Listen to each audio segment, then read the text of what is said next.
Hey, you're back listening to the Get Out of Debt Guy. I'm Steve Rode, the old Get Out of Debt Guy, and with me is Damon Day, the new Get Out of Debt Guy. Damon, we have another burning topic to talk about today. And you and I, the problem is that you and I do these things. We talk on the phone, and it's almost like we do the show before the show. But you had a burning observation about how people feel when they get in debt. I did. And real quick, where's the boom on your headphones? Oh, I'm using my mic. Oh, okay. It sounds a little farther away than normal. Yeah, well, I can fix that.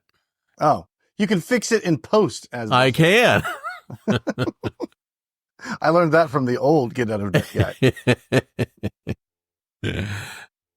So yeah, I had an observation that I'm sure everybody is aware, but I think it was in my Facebook feed. It was, I don't know, some senator. I can't remember which one it was. Was it Josh? Yeah, it was Josh Hawley.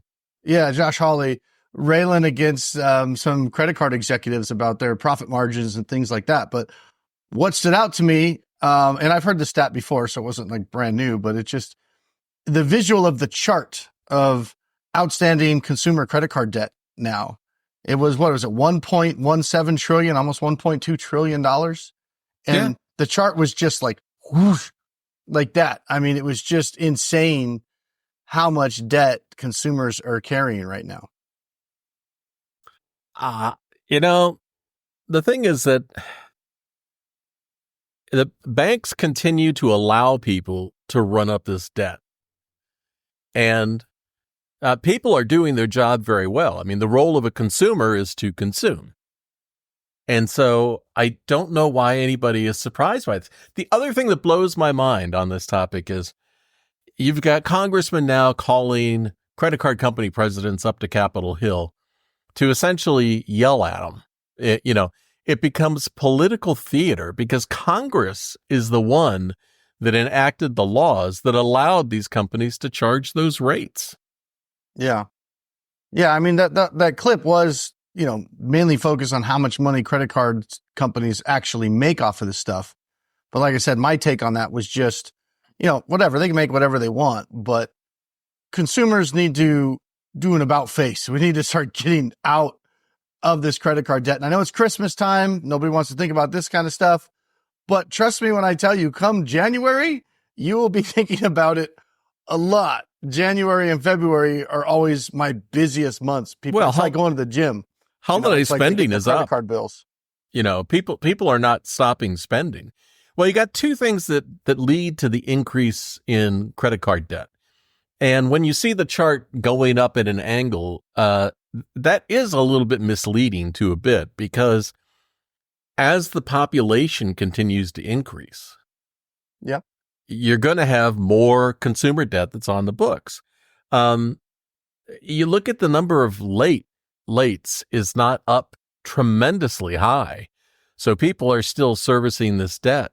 So are we outraged that people are allowed to run up the debt, or outraged that Congress passed laws that allowed banks to charge those fees that they do? I'm not quite sure what Congress is outraged about, but the thing that has always bothered me is people get so wound up in feeling so emotional about their debt as if somehow it defines them. You can have somebody with absolutely perfect, spotless 850 credit score, and they have an American Express card, and they yell at the representative, and they get their card canceled. Right? That has nothing to do, and they lose all the reward points, and that has nothing to do with how good of a person they are managing their finances. What blows my mind are the people who refuse to consider some options to deal with their debt and instead wind up sacrificing their futures because they're afraid of how other people might feel. Yeah. And the reality is that that's immaterial. The only person who feels bad about you and your debt, your creditor doesn't feel bad. You're a number on a screen. They don't know you. The only person that feels bad is you.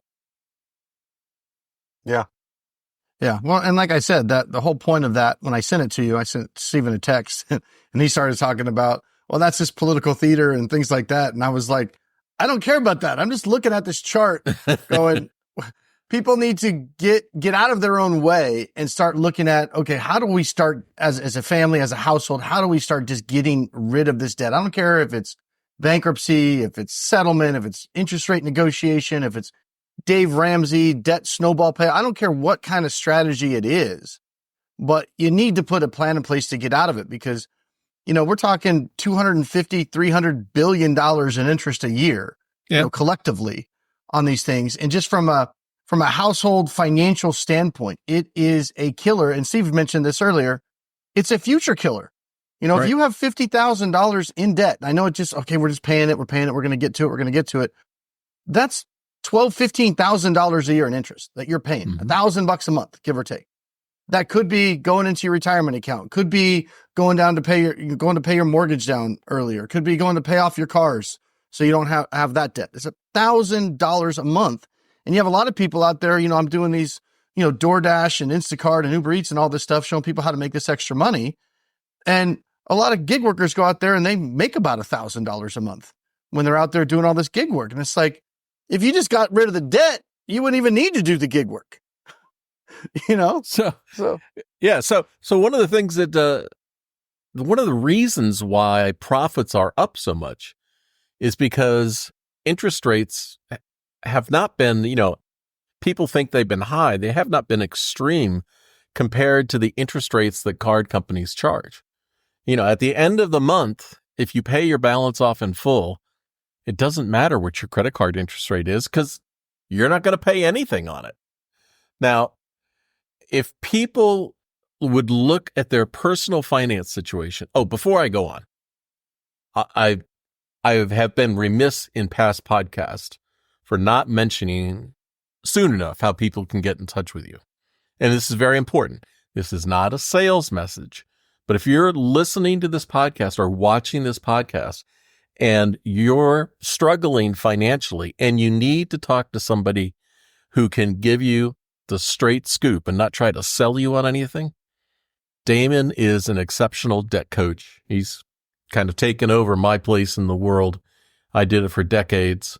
And if you need to talk to somebody, you want to run something past someone, you want to sense check how you're feeling, reach out to Damon at DamonDay, DamonDay.com. And he is happy to help you. These days, you can find me on oldguyinsights.me. That's the new site, Damon. Oldguyinsights.me? ME, because that's me. Well, and if you go to DamonDay.com and you think, this looks like it was designed by some old guy like 20 years ago. It was. It was. It was. But I was Damon. I was younger back then. Well, I love the fact that the picture of you and your kids, like the little My kid daughter's in not the even picture. in it. She wasn't born yet. Yeah, but the little kid in the picture is now like in high school. He's almost graduating. Yeah. He graduates this year. Yeah. That's the last time I updated my website for the most part. But you're busy helping people, so that doesn't matter. If it's not broke, don't fix it. I mean, I don't need a fancy website to say, hey, if you got some credit card debt, you got some other financial issue, you're tired of talking to bankruptcy attorneys, debt settlement salespeople, credit counselors, getting, all kinds of different stories, and just want to talk to somebody and say, hey, look, here's our situation. Here's what's important to us. Here's what we're trying to do. What do you think we should do? Let's go over some options. Let's talk about it. And again, I don't care what the option is. You're looking at bankruptcy, settlement, credit counseling, interest rate negotiation. Dave, it does not matter. You just need to have a plan. Because as Steve said earlier, it's not the credit cards themselves that are bad. It's the misuse of the credit cards that gets you into trouble. And then you just can't feel like you just can't get off that spinning wheel. Once that interest starts to accumulate and grow and you're trying to service that debt month after month after month, the debt just tends to grow because every month there's a little bit more of your resources going towards servicing the debt. I wish Congress would stop yelling at credit card companies and start looking at the 30-something $trillion national debt that we're running up. They're doing the same thing, and they're bitching at the credit card companies. I know. But what's absolutely crazy is what the right thing to do for people, for the individual, for the, flyover state Midwest family is to not do any of the bullshit that you hear every personal finance person, including the Dave Ramseys and the Susie Ormans and the whoever else's of the world. Because the advice that they give has nothing to do with your long-term financial well-being, right? If you wanted to do better financially, the smartest thing for you to do is to file bankruptcy and start over. But when you tell people that, when you mention it to people, when you've got them in front of you and you say that, the shock that comes over their face, my life will be ruined. I'll never have anything again. Yeah, but you know what you will have? You'll have a new car, a new house. You'll have a retirement savings. You'll have a 401k with money in it. And you'll get off the damn treadmill. Learn from your mistake and move forward. Now, you said that pretty emphatically, so I know there's a lot of shocked faces out there. What Steve didn't say is every situation you must file bankruptcy, even though it came off like that. No, that's not what I mean. But that is the number one thing that people discount and say they will never consider. Yeah. And, so, yeah. So just from a straight financial standpoint, if you look at it from that, what's the fastest, cheapest way out of debt? There's no argument that Chapter 7 is the fastest, cheapest way out.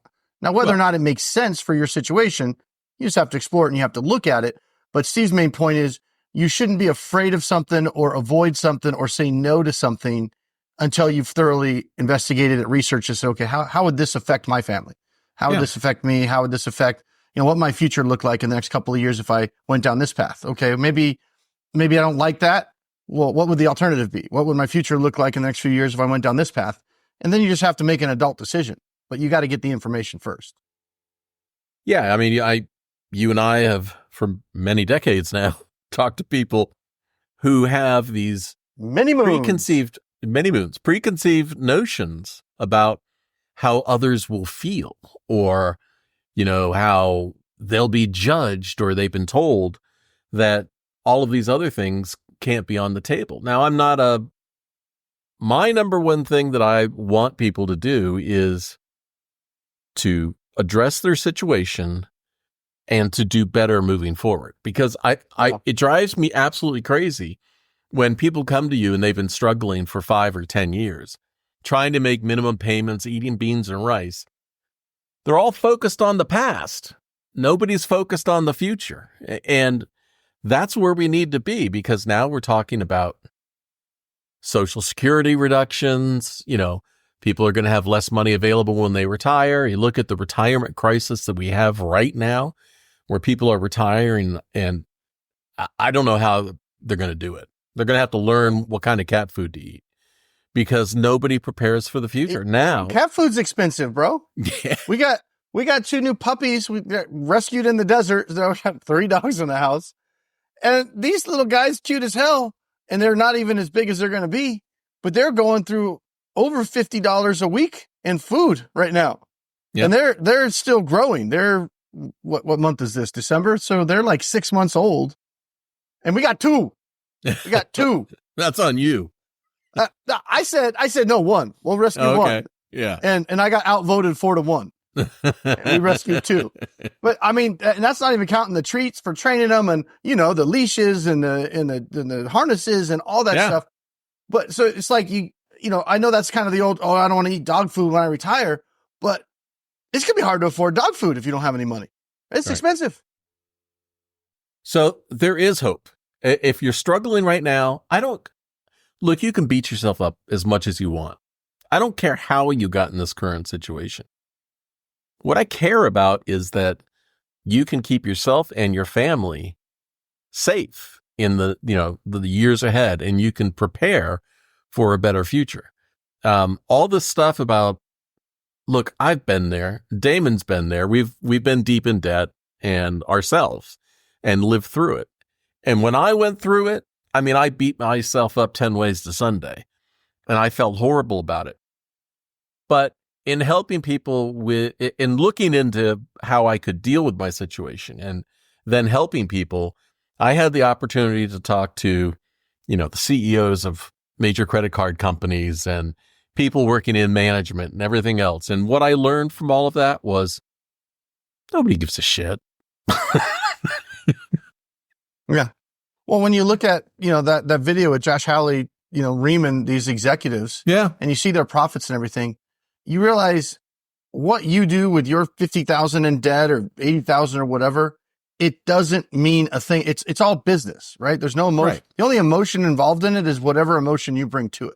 Right. Right. So you got to look at it as, okay, I got into the situation. Doesn't matter how you did it, whether you did it on purpose, didn't do it on purpose, had a plan, didn't have a plan, life came at you, which is usually what happens. That doesn't matter. All that matters now is, okay, where am I at right now? Where am I trying to go? What's the smartest way to get there? What's the best way for my family? Not what's good for Chase, what's good for Bank of America. That doesn't matter. They're not going to give you second thought. In fact, you file bankruptcy or you negotiate a debt. You know what they're going to do a year, 2, 3 years later? Offer you another card. Like, hey, let's go again. That was so fun last time. Let's try again. Well, I think you've got the best story, with Capital One, right? The day of your bankruptcy discharge, you had a new card. In the mail, the same day. Like, I opened up the mailbox. Congratulations. Like $300K, gone. Yeah. Here's your new card. A brand new fresh start Capital One credit card. And they were trolling me and saw that I filed bankruptcy. Right. And that was what triggered the card, was the bankruptcy itself. This was back, 2012? 2012. Yeah. And it was, and I still have that card today. But it was like here's our fresh start credit card. And it was only like $1,000 limit, but it was no interest for 12 months. And, you make your payments on time for the first 6 months, then we'll double your limit or something like that. But it was like this whole, we see that you're filing bankruptcy. We know you're struggling. We want to help you out. And it was like, oh, you're debt free? Try again. Now, I'm not happy to give you more cards. I'm not being cavalier about this, because in all of my years, in my 30 plus years of helping people, I can only think of one person that I ever talked to who intentionally ran up the debt, knowing they weren't going to pay it. Everyone else, they found themselves in an unexpected, unfortunate situation, whether it's illness, accident, layoff, whatever. They just weren't prepared for that. And the reason they weren't prepared is because they were running on the same damn treadmill every month and never had enough left over to try to build a safety net. Or it doesn't even have to be an accident. It could just be inflation is going up a hell of a lot faster than incomes over the last few years for various reasons, right? And it's like, you can't keep up. And people don't even have access to this card. Don't even get me started on incomes, because you look at how incomes have been flat since the 1970s. They pretty much have gone up with inflation, while you get, CEO pay that's gone up 300%. And so ultimately, the individual, the person who is listening to this right now, is being squeezed for a lot of reasons, and they're constantly being pushed to consume. Look at the freaking price of new cars, right? A pickup truck, $112,000. Dude, my first pickup truck, it wasn't brand new, but it was like somebody bought it and it was, and returned it like within 3 months. It had 1,600 miles on it. Mm-hmm. It was a Chevy, single cab. This was in 1994. It was 1993 truck, and I think it was 1993, 94. I remember I was 16 years old. My dad went down to the dealership. He negotiated it.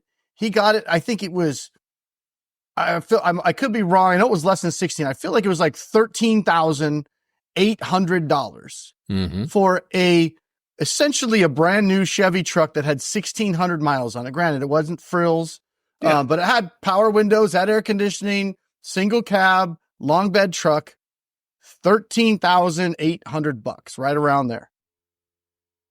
Now you have to add 100,000. That was in the mid 90s. That was the mid 90s. Right. And now that truck, the base truck, it would be 50 grand. At least, probably 60. You go get the base Chevy truck, single cab, you're probably looking at 50, 60 grand. It's crazy. All right. So let's look at the average family. You look at the cost of vehicles, Well, considering wages have only really gone up with inflation. So you now need two incomes. Housing is just out of control. Then you add, the vehicles, and then you add all the people that are doing DoorDash and Grubhub and Instacart and all that stuff. Well, they all have to do it. Right, because they're working all the time. They're only making $150,000 a year. They got to do some DoorDash to make ends meet. I mean, It's just insane. And so on top of that, you add in people are going to feel bad about their financial situation. They're not going to do anything about it. They're going to listen to Dave Ramsey or whoever, and they're going to limp along for years, and they're going to feel bad about it. Dude, when I was in college, my younger brother and he was probably just, freshman in college. Maybe I was a junior. I don't remember the exact year, but I was 20. He was probably 18. Yeah. Maybe I was 21 and he was 19. We bought a house together. We were, both in school in Southern California on a golf course. And it wasn't anything special. It was a tract home, but it was, 3-bedroom, 2-bath house. It was 2-story. I don't remember the exact square footage, but it was, probably, 2,000 square feet, 1,800 square feet, whatever.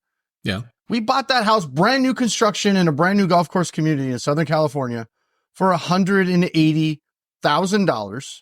Interest rates were at like 7% back then, which was good back then. Yeah. We each put down $5,000 each. That's it. That was our down payment, $5,000 each. I can make that in DoorDash in a month. Right. Right. These days, $5,000 each put down. Our mortgage was $1,300 and I think $86, which we split. Yeah. That was our first home.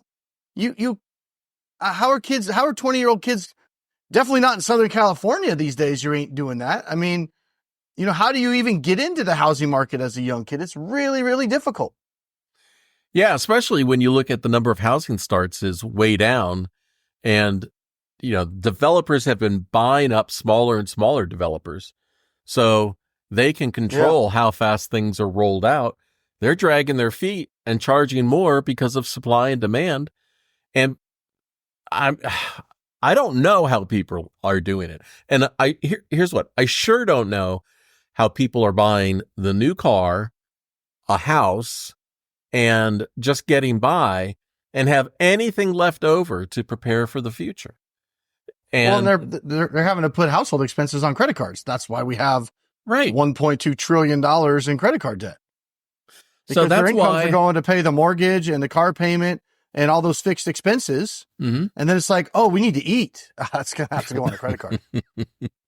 Well, this is why I don't want people to feel bad. If they have to do something extreme, whether it's settle their debt or file bankruptcy or, strategically default now with Damon's guidance, I don't feel bad about how nobody is going to think about them. The collector's not going to think anything else. I don't feel bad if somebody does that, because what I feel good about is they've realized the situation, they're doing something proactive, and they're going to be better off in the future. Now, if they keep repeating the same thing, that's on them.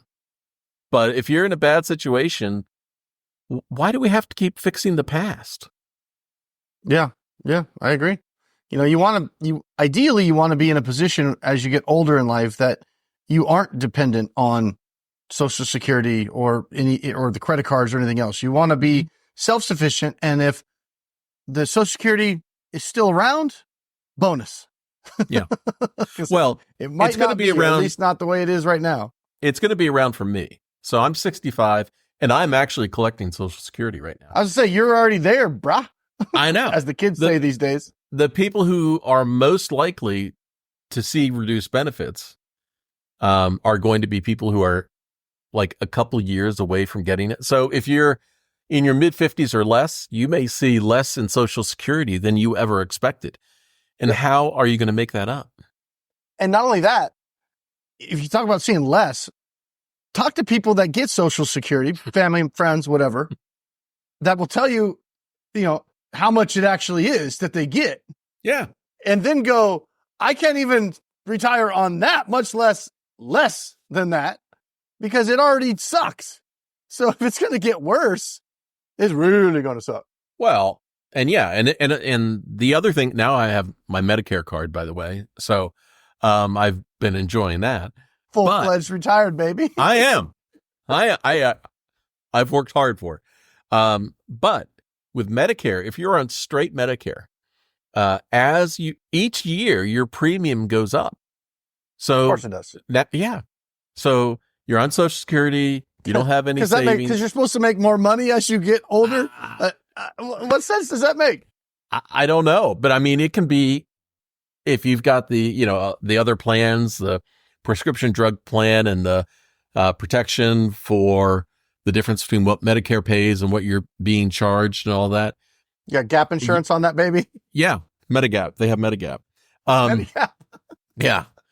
But you're looking at, individually in your late 60s, $400 or $500 a month each on Medicare. Yeah, so just when you get your Social Security check, just pay to the order of Medicare.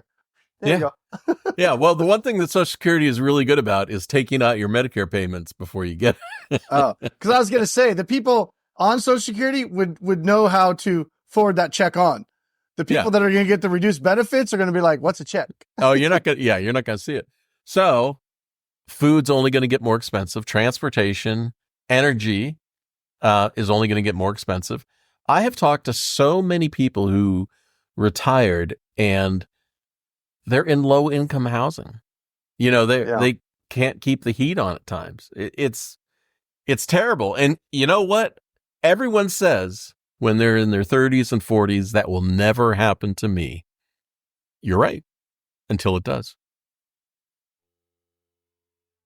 And on that depressing note, well, I don't know if it's get depressing. out of credit card debt, ladies and gentlemen, or you'll be eating dog food in the cold. Yeah. Well, let me tell you one more thing. So there's actually this behavioral economics theory called hyperbolic discounting, Right. which says that, and people are always guilty of it. People will put more weight and emphasis on today than in the future. So, yeah. What do we just got beeping there? I'm not sure I'm getting an alert for something. Sorry. Well, so while you're doing that, so they'll put more weight and emphasis on how they feel about their debt right now than what reality is going to be in the future. And they'll say, I'll take care of that later. Yeah. I got and later never comes. Yeah. Because that's, when I talk to people about, okay, hey, look, this situation, here's why a bankruptcy could make sense, or we need to negotiate this debt down and you don't just want to keep paying these minimum payments. The stuff that always comes up is, well, my credit score, or, well, what about this? Or I'm going to need a credit card to rent a car.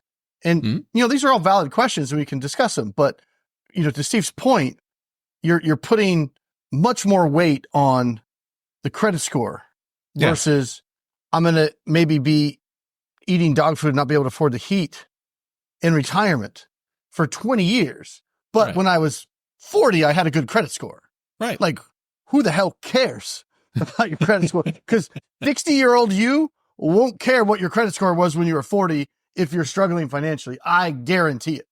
Yeah, and the credit score, freezing, but I had a good credit score back when I was 40. You won't care. The credit score is not designed as a measurement of how well you're doing financially or how well you manage your finances.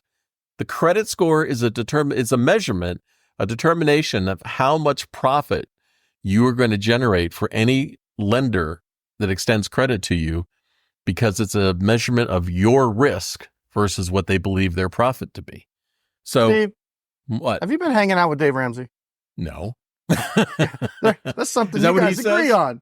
I found some common ground between the two of you. One thing we agree on. It doesn't He mean hates anything. the credit score. It doesn't mean anything. That is true.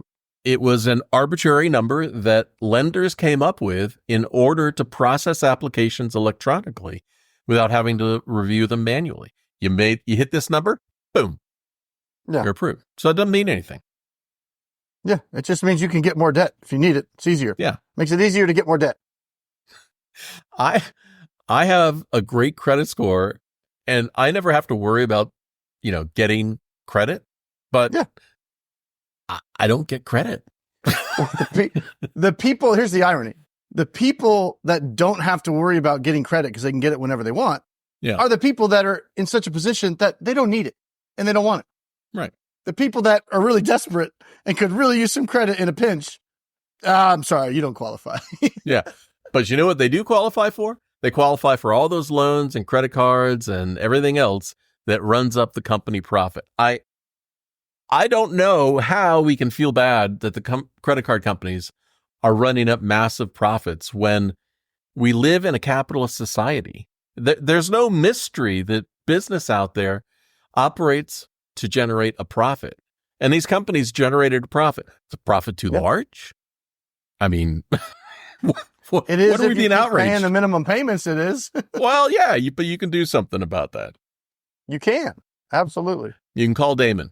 Go to Damonday, DAMONDAY.com and speak to that SOB right there. Take care of your problem. And that's the show. All right, Damon, until next time. See ya. Peace. All right, this time I'm going to keep it rolling.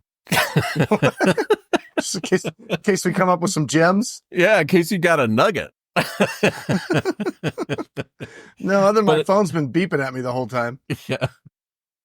Well, oh, so true, man. In 30 years, I've come completely around on how I feel about this stuff. Well, I think the biggest thing is you always say it's math wrapped in emotion. You just got to set the emotion aside and look at my kids more important, how my kids feel about me and what my kids are doing. Is that more important than what Chase thinks about me? Right. Or Bank of America? Because Chase and Bank of America don't think about you. You could stop paying them tomorrow. You could settle the debt. You could get on a payment plan. You could go bankrupt and sometimes right away or in a year. Chase would be like, "Hey, how you doing?" Well, what percentage? I say hello to my little friend. What percentage of people do you think that you've talked to over all the years that have intentionally gone out and obtained credit to not repay it? None. I mean, at least they haven't told that. I mean, that's just not how that's not how it works. I mean, that's not how most people operate. Now I'm sure there's some people that do that, but there's not a lot of people out there going, "Hey, I'm going to go run up a whole bunch of debt, live the life, and then go bankrupt, and then have to reset everything and then go do it again." I mean, that's right. That you can do that, but it's not the smartest way to go about doing it. Most people, they're overly optimistic about the future, about how they're, I'll be able to pay this off tomorrow, right? We can take that trip now. I'll be able to do this, but then this happens and this happens. And then pretty soon, shit, it's $100,000 we owe and we're paying $2,000 a month in interest. And that's taking up all of our disposable income. And so we're just getting more and more debt because in order to pay for food and things like that, we're having to put it on credit cards and then make the minimum payments and put it back on credit cards. And before you know it, you get to a point where unless there's a significant income increase into the household, you're just not, or a significant expenditure decrease in the household, which, Dave Ramsey will say you have to do. But Dave Ramsey likes to say, you'll get a roommate. Yeah, my wife and 3 kids would be cool with some stranger just moving in and paying us or whatever, Yeah. But, short of that significant lifestyle reduction, which, to me, that's a bigger pain point than filing for bankruptcy. What's going to hurt worse? Going to your family and saying, okay, I know you love this neighborhood. I know you like this house we've been in forever, but we got to move. Right. we got to get into a much smaller house in a neighborhood you're probably not going to be excited about. We got to get rid of these cars. Now, I'm not saying you can't ever do that, but what's going to be more difficult? That or, I fucked up. I'm going to go bankrupt. Yeah. And I start over. I'm just going to deal with it. Yeah. And I went bankrupt, got rid of the $100,000, was able to keep the house in most cases. You have to figure that out. Was able to keep the cars, able to stay here, not disrupt my family's life. Yeah, it sucks I had to go bankrupt, but I'm going to learn, take some lessons from that, not get into that again, get a fresh start, do better moving forward. That's what bankruptcy was created for, to allow people in our society to take a big swing, take a big risk, right? It's in the Constitution. Exactly. You took a big swing and you missed. Try again, take another swing, get back up to the plate. Yeah, business is rewarded for that, and consumers punish themselves, and creditors let them keep punishing themselves. What was that term that you heard the other day for bankruptcy? I can't remember now. The fancy deleveraging. Deleveraging. You're just deleveraging. You're not going bankrupt. You're deleveraging. Yeah. Who was it? Oh, it's Spirit Airlines was being applauded for deleveraging their balance sheet. Yeah. So you're not going bankrupt. At the Christmas party, you could be like, yeah, so I was talking to my financial advisor the other day. We deleveraged. We've decided we're going to deleverage. That's it. Deleveraging. You sound smart as hell. There's two things here. One is there's never any sense wasting a perfectly good mistake. So, learn from whatever the financial crap that you were in. And the second thing is, you do you, boo. Don't worry about anybody else. And the third thing is, I got D's nuts. And when in doubt, just deleverage. Yeah. All right, man. I got to start using that. If I ever updated my website, I should put that as like a fifth option. I help people deleverage. Well, what's that? Well, it's kind of like bankruptcy. And by kind of like, I mean like exactly like bankruptcy because it is, but it sounds cool. Yeah. Sounds smart. We're deleveraging. You sound like a businessman.